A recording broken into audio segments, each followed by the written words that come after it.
দুনিয়া যতই সাজাও বান্দা মনে রাখো তুমিও থাকতা না, দুনিয়াও থাকতো না। তুমিও যেমন মৃত্যু হবে, এই কায়নাতেরও মৃত্যু হবে।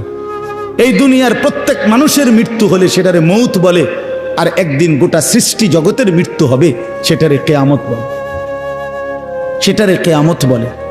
কেউ থাকবে না, আল্লাহ কথাটা বারবার মনে করাইছে। তোমার যেমন মৃত্যু হবে, সৃষ্টি জগতেরও মৃত্যু হবে। ইজাস সামাউন ফাতারাত ওয়া ইদাল কাওয়াকিবুন তাসারাত। আল্লাহ বলেছেন ইজাস শামসু কুফিরাত। আল্লাহ তাআলা এভাবে বারবার বলছে ইজাস সামাউন শাক্কাত, আসমান ভেঙে যাবে, চূর্ণ বিচূর্ণ হয়ে যাবে, তারকারাজি খসে খসে পড়বে, সূর্য চন্দ্র আলোহীন হয়ে পড়বে। আল্লাহ তাআলা বলেন ইদা রাজ্জাতিল আরদু রাজ্জা, জমিন পাউডারের মতো রেজা রেজা পাউডার হয়ে যাবে। আল্লাহ তাআলা বলছে পাহাড়গুলো তুলার মতো ধুলির মতো উঠতে থাকবে। আল্লাহ বলছে বান্দা একদিন আমি গোটা কায়নাত আমি শেষ করে দেব, আমার সংসার আমি গুছায় ফেলবো, আমার এই কায়নাত আমি আল্লাহ তাআলা ইসরাফিলের সিঙ্গার ফু দিলে আমি আল্লাহ তাআলা গুটিয়ে ফেলবো। এই কথাটাই আপনাদের সামনে এখানে আমি শুনাইতে চাই, এই অল্প একটু শুনে। আল্লাহ তাআলা এখানে এই কথাটাই তুলে ধরছেন কোরআনের বহু সূরায়, যে বান্দা এই সৃষ্টি জগৎ একদিন থাকবে না, কিয়ামত হবে, একদিন ইসরাফিল ফু দিবে। ইসরাফিল যেদিন ফু দিবে, কোরআনে এই বর্ণনাটা দুই ভাবে আছে। একটা হলো ইসরাফিল প্রথমবার ফু দিবে, আরেকটা হলো ইসরাফিল দ্বিতীয়বার ফু দিবে। ইসরাফিল মোট দুইবার ফু দিবে। প্রথমবার ফু দিলে জমিনের মধ্যে ভূমিকম্প শুরু হবে। আল্লাহ বলেন এই ভূমিকম্পটা গোটা পৃথিবী একসাথে, আমার সৃষ্টি পুরাটা একসাথে নড়বে। ইন্না জালজালাতাস সাআতি শাইউন আযীম। আল্লাহ বলেন বান্দা দুনিয়ায় বহু ভূমিকম্প তুমি দেখছো, তবে মনে রেখো কিয়ামতের ভূমিকম্প, ইসরাফিল ফু দিলে প্রথম যে ভূমিকম্প হবে, কিয়ামত সংঘটিত হওয়ার জন্য, গোটা সৃষ্টিটা ভেঙে চুরে যাওয়ার জন্য, সেটা হবে বড়ই ভয়ানক। সেটা বড়ই ভয়ানক। ইয়াউমা তারাউনাহা তাদহালু কুল্লু মুরদিআতিন আম্মা আরদাআত। কোরআন শরীফে আছে এই প্রথম ভূমিকম্প যখন শুরু হবে জমিনে, ইসরাফিলের ফু শুরু হবে, সব কিছু যখন ভাঙতে শুরু করবে, আল্লাহ তাআলা বলেন যে মা তার দুধের বাচ্চা কোলে দুধ খাওয়াচ্ছিল, ওই মা সন্তানকে ছুঁড়ে ফেলে দিয়ে পাগলের মতো ছুটতে থাকবে। ওয়াতাদাউ কুল্লু যাতি হামলিন হামলাহা, যে মায়ের পেটের বাচ্চা 10 মাস পূর্ণ হয়ে গেছে, এই আর ঘন্টা 2-4 ঘন্টা পরে বাচ্চাটা প্রসব হবে। আল্লাহর কসম, আল্লাহ কোরআনে বলছে সেই গর্ভধারিণী মা 10 মাস যে তার সন্তানকে গর্ভে লালন করেছে, ইসরাফিলের ফু দিলে জমিনের কম্পন যখন শুরু হবে, ভূমিকম্প, তখন এই গর্ভধারিণী মা এভাবে দৌড়বে, এভাবে ছুটবে, নিজের বাচ্চা নিজের থেকে খালাস হয়ে পড়ে যাবে, বা ফিরেও তাকাবে। তারান নাসা সুকারা, আল্লাহ বলে সমস্ত মানুষগুলো বাতালের মতো দৌড়তে থাকবে। এইভাবে সব কিছু কাঁপতে কাঁপতে, সব কিছু কিছু দূর গিয়া গিয়া ভাঙ্গা ভাঙ্গা পড়বে, মুখ থুবড়ে পড়বে। তো আল্লাহ রাসূল সাল্লাল্লাহু আলাইহি সাল্লাম বলেন সমস্ত কিছু এই সৃষ্টি জগতের যা আছে আল্লাহ ব্যতীত সব কিছুই প্রথম ফুঁয়ের পরে কাঁপতে কাঁপতে ভূমিকম্পের মতো হয়ে জমিনের তলদেশে চলে যাবে। মাটির উপরে তখন একটি সুতা আর থাকবে না, আর কিছুই না। এই হলো কিয়ামত, প্রথম ফু, প্রথম ভূমিকম্প। নির্দিষ্ট একটা সময় পরে আবার আল্লাহ তাআলা ইসরাফিলকে জীবিত করে আবার বলবেন আরেকটা ফু দাও, একটি নির্দিষ্ট সময় পরে। সেই সময়টা কতদিন? হাদিসের একটি বর্ণনা থেকে, নবীজির একটা বর্ণনা থেকে মুহাদ্দিসিনে কেরাম বলছে এই দ্বিতীয় ফু আর প্রথম ফুর মাঝখানে, প্রথম ফুতে সব কিছু যখন কবরে চলে যাবে, তখন হতে পারে দ্বিতীয় ফু দিতে দিতে মাঝখানের সময় 40,000 বছর। আমার বন্ধু, আমার বাপ, আমার ভাই, রাত হইছে, কষ্ট সবাই করতেছেন, এতটুকু তো ভাবেন সর্বশেষ যেই লোকটা কবরে যাবে, শেষ হতে পারে তাকে কবরেই থাকতে হবে 40,000 বছর। তো এখন যারা মরতেছে তারা কবরে আছে আজকে কত বছর? নবীজি সাল্লাল্লাহু আলাইহি সাল্লামের জামানায় যারা মারা গেছে তারা আজকে কতদিন কবরে? ওই নূহ আলাইহিস সালামের জামানায় যারা মারা গেছে তারা আজকে কতদিন কবরে? ভেবে দেখেন। আচ্ছা, এই শেষ লোকটাই যদি 40,000 বছর থাকতে হয়, আর যদি কবরের আযাব হয়, তার কি পরিমাণ কষ্ট পাবে সে, কি পরিমাণ কষ্ট পাবে।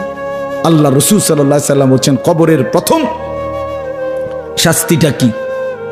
কোন ব্যক্তি যখন কবরের প্রশ্নের জবাব দিতে পারবে না, তখন আল্লাহর পক্ষ থেকে ফেরেশতাদেরকে বলবে, কাযাবা আব্দি, আমার বান্দা মিথ্যা বলেছে। ফাআফরিশুহু মিনান নার ওয়ালবাসুহু মিনান নার ওয়াফতাহু লাহু বাবান ইলান নার। আল্লাহ বলবে ফেরেশতাদেরকে, ফেরেশতারা আমার এই নাফরমান বান্দার কবরের মধ্যে জাহান্নামের বিছানা বিছিয়ে দাও, আগুনের পোশাক পরিয়ে দাও, আর জাহান্নাম বরাবর তার জন্য একটা দরজা খুলে দাও।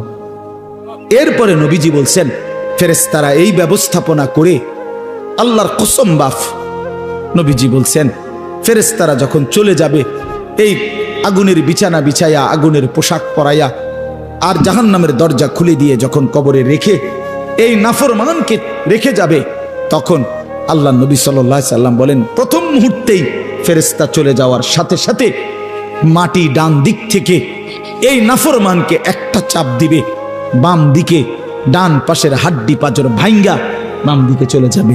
বাম দিকের মাটি ডান দিকে চাপ দিবে, তো বাম দিকের হাড্ডি পাঁজর ভাঙ্গা ডান দিকে চলে আসবে। আল্লাহ আমাকে মাফ করে দেন। আল্লাহুম্মা ইন্নী আউযু বিকা মিন আযাবিল কবর। নবী সাল্লাল্লাহু আলাইহি সাল্লাম 5 ওয়াক্ত নামাজের পরে, আল্লাহর কসম বন্ধু, প্রতিদিন 5 ওয়াক্ত নামাজের পরে নবীজি কবরের আযাব থেকে পানাহ চাইতেন। প্রতিদিন। হযরত উসমান রাদিয়াল্লাহু তাআলা আনহু কবরের সামনে দাঁড়াইলে এই পরিমাণ কাঁদতেন, হাত্তা ইয়াবুল্লা লিহিয়াতাহু। হাদিসে আছে কিতাবে যে তার দাড়িগুলো ভিজে ভিজে যাইত,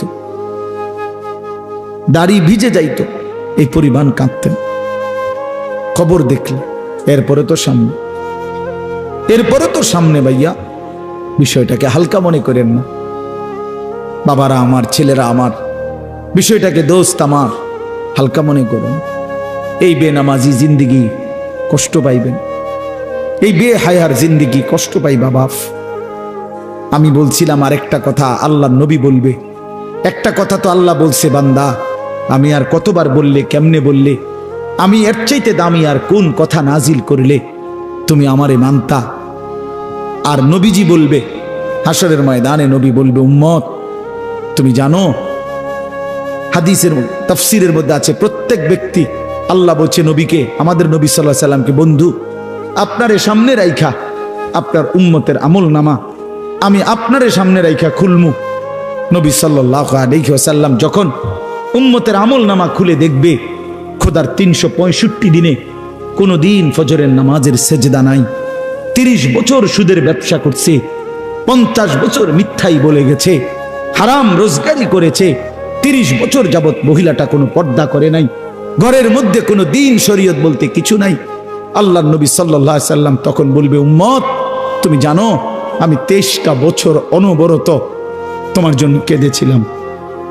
আমি সেই নবী, যে নবী সারা রাত এশার নামাজের পরে দাঁড়াইছি ফজরের আজান পর্যন্ত, এক দাঁড়ানোতে চোখের পানি ফেলে উম্মতের জন্য দোয়া করছিলাম।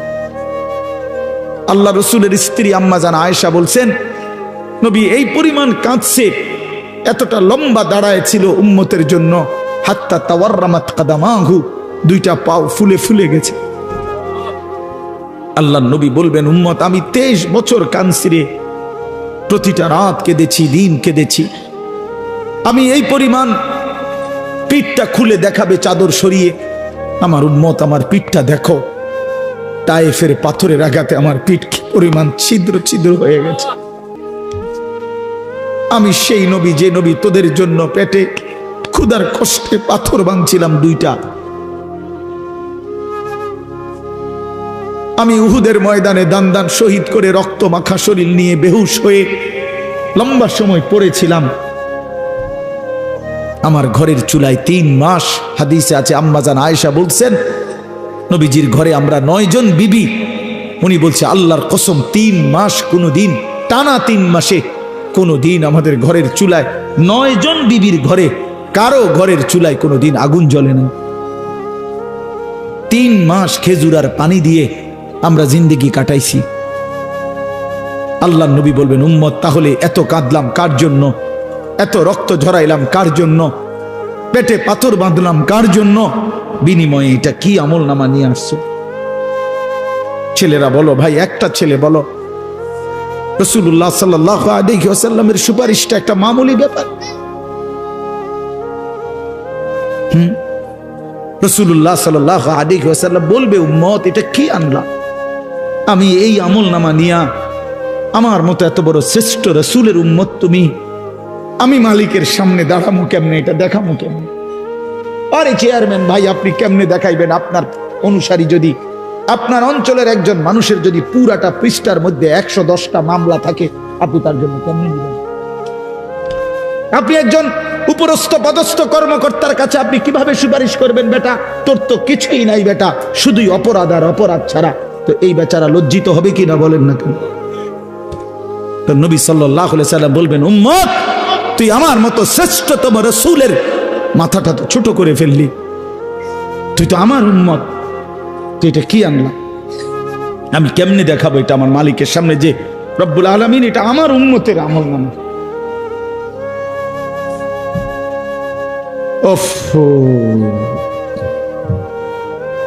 চলেন ভাই,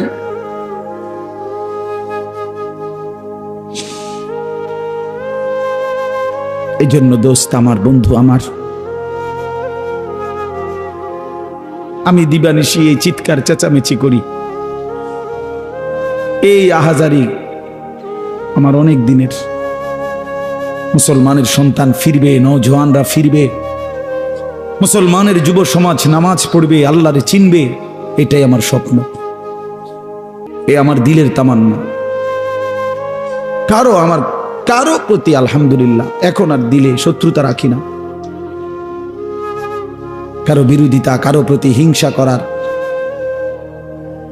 কোনো সময়ও নাই, বিশ্বাস করেন, একদম সময় নেই, সময়ই তো না। আমি জুমার নামাজ পড়াইছি ঢাকা মোহাম্মদপুর আদাবর, আমার জুমা, ওইখান থেকে আমি জুমার পরে রওনা দিয়া মাগরিবের পরে রোয়াচালা বয়ান করছি, এশার একটু পরে ওই মুসাগারা বয়ান করছি, এরপরে এখানে এসে বয়ানে বসছি, শুধু অজু করছি,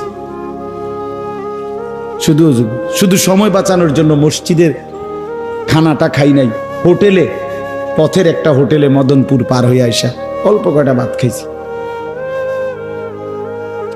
এটা বলার উদ্দেশ্য হলো কেরামতি বুজুর্গি বুঝানো না, আল্লাহর কসম বুঝানো হইল এই কথার ফিকির যে কাউরে প্রতিপক্ষ ভাববার কোনো দরকার নেই, কোনো দরকার নেই। আল্লাহ আমাদের সবাইকে বুঝ দান করেন। প্রতিটা ছেলের প্রতি আমার অনুরোধ, বাবা তুমি নষ্ট হইও না, তুমি বরবাদ হইও না। এক বন্ধুর খপ্পরে পইরা, একটা সামান্য মোবাইলের খপ্পরে পইরা, একটা দুষ্ট নারীর খপ্পরে পড়ে, মেয়ের খপ্পরে পড়ে চরিত্রহীন হইও না, চরিত্রহীন। আল্লাহ তাআলা মানুষকে যেই চাহিদা দিছে সেটা পূরণের বৈধ ব্যবস্থাও দিছে।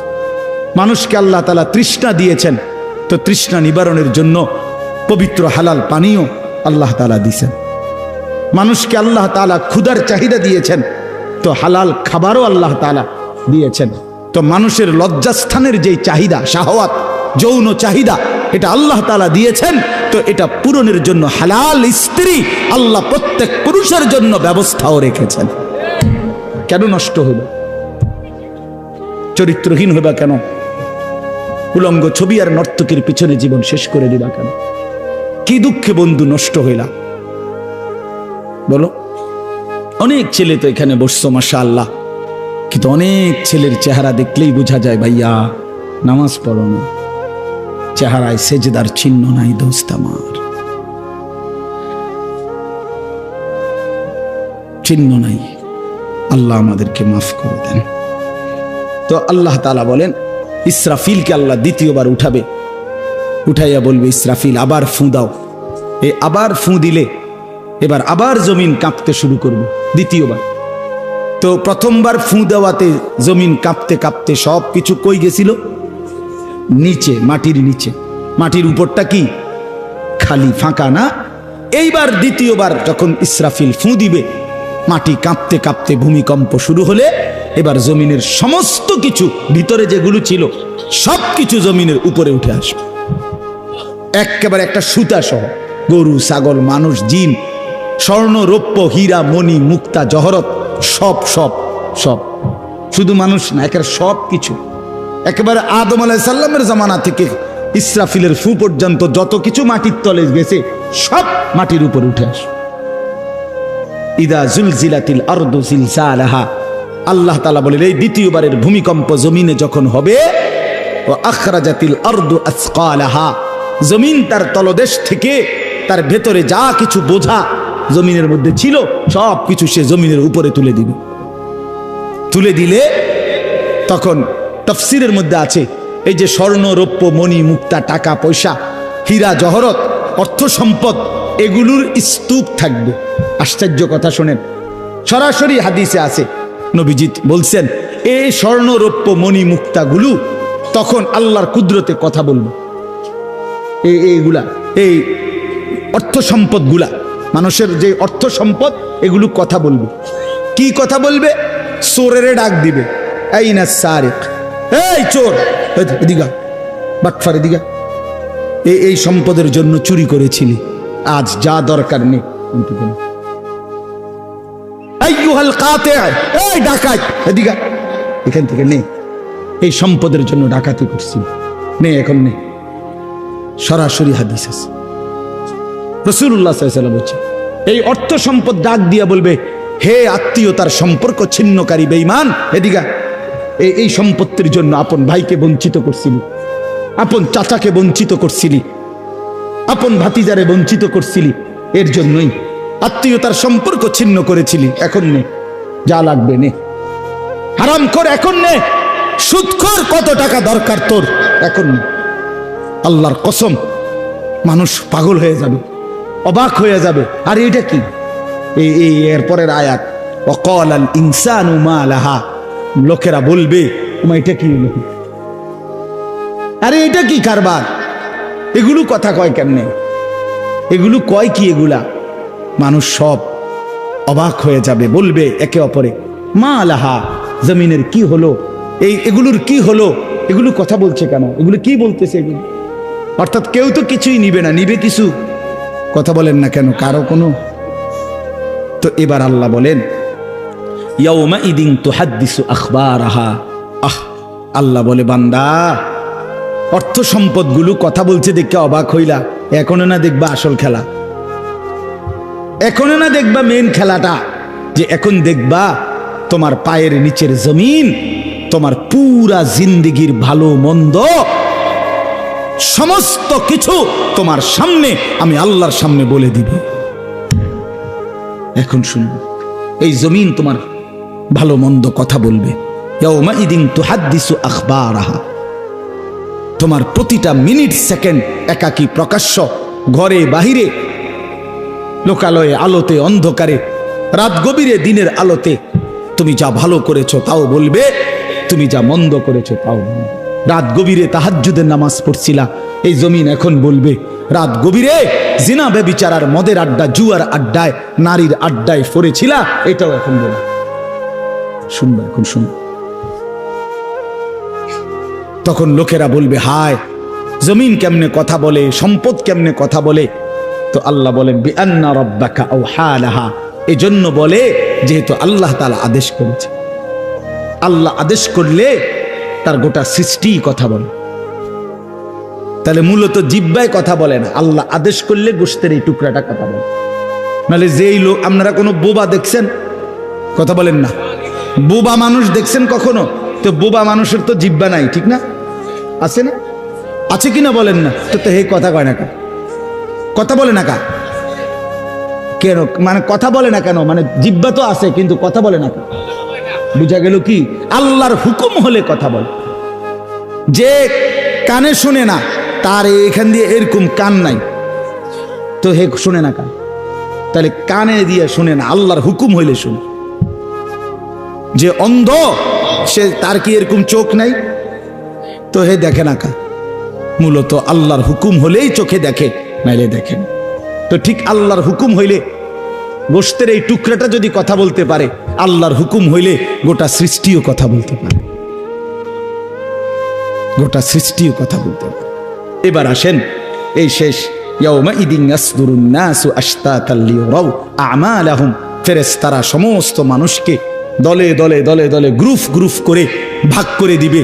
আর এই ভাগে ভাগে লোকেরা নিজেদের পুরা জিন্দেগির আমলনামা দেখার জন্য, নেওয়ার জন্য নির্দিষ্ট জায়গায় যাবে। ফেরেশতারা বলবে যান, সামনে যান। সামনে গেলেই আপনার আমলনামা আপনি আপনার হাতে পাবেন, আপনি পড়বেন, আপনি দেখবেন, যান ওইখানে ফাইল দিতেছে, যান সবাই যান। এই দলে দলে মানুষ যাবে। এইবার আমলনামা যখন হাতে দিবে, আল্লাহ তাআলা বলেন ফামান ইয়ামাল মিসকালা যাররাতিন খায়রান ইয়ারা, এক বিন্দু ভালো যে করেছে সে তাও দেখতে পাবে। ওমান ইয়ামাল মিসকালা যাররাতিন শাররান ইয়ারা, এক বিন্দু মন্দ যে করেছে সে তাও দেখতে পাবে। প্রতি সেকেন্ড, প্রতি ঘন্টা, প্রতি মিনিট, প্রতি মুহূর্ত, প্রতি লামহা, প্রতি জাররা সে দেবে। জাররা এই শব্দটা হলো কোরআনের, এই শব্দটা একটি এতটুকু পরিমাপ তাফসীরের মধ্যে লিখছে লা জিনাতা লাহা, যেটার কোনো ওজন হয় না, মাপলে কোনো ওজন আসে না, এত সামান্য। মানে এটা 100 গ্রামও না, 1 গ্রামও না, 1 গ্রামও না, 1 গ্রামের অর্ধেকও না, অর্ধেকের অর্ধেকও না। এটা অণুও না, পরমাণুও না, এটা ইলেকট্রনও না, নিউট্রনও না, প্রোটনও না, কিচ্ছু না। বিজ্ঞান তো এগুলো ভাগ করছে না, ভাগ করে করে আপনার অণু থেকে পরমাণু, পরমাণু থেকে এখন আরো ভাগ করছে।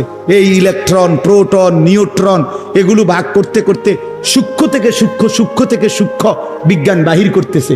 কিন্তু জাররা বলে যেটার কোনো ওজনই নাই, কিচ্ছু নাই, এটা এত সামান্য। মানে তুমি যেটারে কিছুই মনে করো নাই, আল্লাহ বলেন ওইটাই তুমি দেখবে, ওইটাই দেখবে। এই জন্য বাপ আমার শেষ রাত গভীরে এই কথাই, আমরা আমাদের একাকী কিংবা প্রকাশ্য, আমরা আমাদের রাত কিংবা দিন, ঘর কিংবা বাহির আড়াল করবার সুযোগ নেই। সুযোগ আছে ভাইয়া? ছেলেরা কাজেই রাতের 3টায় দুনিয়া ঘুমায়, আল্লাহ ঘুমায় না। অশ্লীল ছবি দেখো না। রাতের 3টায় মা ঘুমায়, বাবা ঘুমায়, মালিক ঘুমায় না। রাতের 3টায় মহল্লাবাসী ঘুমায়, কিন্তু আল্লাহ ঘুমায় না। আলাম ইয়ালাম বিআন্নাল্লাহা ইয়ারা, আল্লাহ বলে বান্দা তুমি জানো আমি কিন্তু সারাক্ষণ তোমাকে দেখি। কতক্ষণ? কতক্ষণ? আল্লাহ দেখেন কখন? সারাক্ষণ। এই জন্য আমরা প্রত্যেকে ইনশাআল্লাহ নিয়ত করি যে আমরা আমাদের আখেরাতকে ভাববো, ফিকির করব। আখেরাতের আশায় গুনাহ ছেড়ে দেন, আল্লাহর নাফরমানি ছেড়ে দেন, হালাল পথে জিন্দেগি চালান। একটু কষ্ট হলেও চলে যান, পার হয়ে যান। ऐसे रहे या वैसे रहे वहां देखना फिर कैसे रहे। বুজুর্গরা বলে এ দুনিয়ায় এমনে থাকো আর এমনে থাকো, কাইট মাইট হইয়া চিত্তিয়া মিত্তিয়া উত্তালেই যা। আসল দেখার বিষয় হলো ওয়াহা কেসে রাহে, সেখানে কেমন থাকবা, এটা হলো দে। এটা শেষ হয়ে যাবে। আজ রাত যার বাসর রাত, তারও ভোর হবে। আজকের রাত যার জেলখানায় ফাঁসির রাত, তার রাতও কি হয়ে যাবে? অট্টালিকার মানুষটাও মরে যাবে, জীর্ণ কুঠিরের মানুষটাও মরে যাবে। কোনোদিন দুঃখ যে দেখে নাই সেই সুখী মানুষটাও কবরে চলে যাবে। কোনোদিন সুখ যে দেখে নাই সেও মরে যাবে। আমিও না, আপনিও না, বাবাও না, সন্তানও না, মাও না, কেউ না, কেউ থাকবে না, কেউ না, কেউ না। আজকে আমরা কবরবাসীদের স্মরণ করে দোয়া করি, এই আগামী 20 বছর 30 বছরের মাথায় আমাদেরকে স্মরণ করে, আমাদেরকে কবরবাসী মনে করে, আমাদের পরবর্তীরা মনে করে। এই না জিন্দিগি? কথা বলেন না, এই না জিন্দিগি? এই জন্য আমরা ইনশাআল্লাহ সবাই মিলে ফিকির করি নিজের ভালো, নিজের কল্যাণ। এতটুকু যদি কারো বিবেক না থাকে ভাইয়া, তো সে বুঝলো কি? এই জন্য নিজের ভালো দেখেন। ওয়ালা তুলকু বিআইদিকুম ইলা তাহলুকা, আল্লাহ বলছে বান্দা নিজেরে নিজে ধ্বংসের দিকে ঠেলে দিও না, নিজের এত বড় ক্ষতি করো না বান্দা। এই পৃথিবী তুমি গেলেও থাকবে। এই আমরা যারা মনে করি, হ্যাঁ অনেক বয়স্ক মাঝ বয়সী লোক আছে, আমি থাকতে যদি আমার জি40 একটু ঘর দুয়ার জাগা জমি দলিল টলিল একটু লাইন ফাইন করে দিয়া যাইতে না পারি, আমি মরলে তারা কেমনে চলবো কেমনে খাইবো হেবড়া কয় চা দোয়ানে বইয়া বইয়া হেবড়া কেমনে চলবো তারা না চাচা আমনে মরিলে আর পৃথিবীতে কামাই রোজগারি উপার্জন সব বন্ধ হয়ে যাবে আমনেই শেষ কামলা পৃথিবীর শেষ কামলা আমনে মরার পরে মানুষ সব আপনার জিফুত বহন খাইব চা দিয়া ভিজাইয়া না ভাত তরকারি তো নাই আমনে মরলে কি আর ভাত তরকারি আগে করতে আমনে মরলে ইট বালু সিমেন্ট ভাত তরকারি চাল ডাল এটি পৃথিবীর থেকে ফেরেস্তারা নিবে এটি কথা হইল কোনো কথা বলেন এটা কোনো কথা হইল এই পৃথিবীতে আল্লাহ তাআলা যাকে হায়াত দিছেন তার জন্য রিজিকও রাখছেন অতএব দয়া করে এই ভুল না করি কেন সুদের টাকায় কিস্তির টাকায় হারামের টাকায় সন্তানকে আপনি উপার্জনের জন্য দুনিয়া দেশে কিংবা বিদেশে কেন পাঠাইতে হবে কে বলল আপনারে এই দায়িত্ব আপনার দিল কে যে আমি বেটা জাহান্নামে গিয়া হইল তোরে বিদেশ পাঠান লাগবো সুদে টিয়া লইয়া কিস্তিতে টাকা লইয়া কেন বলেন না এটা কোনো ইনসাফের কথা হইল এটা পৃথিবীর কোন আইনে আছে না আল্লাহর কোন আইনে আছে তো এটা কি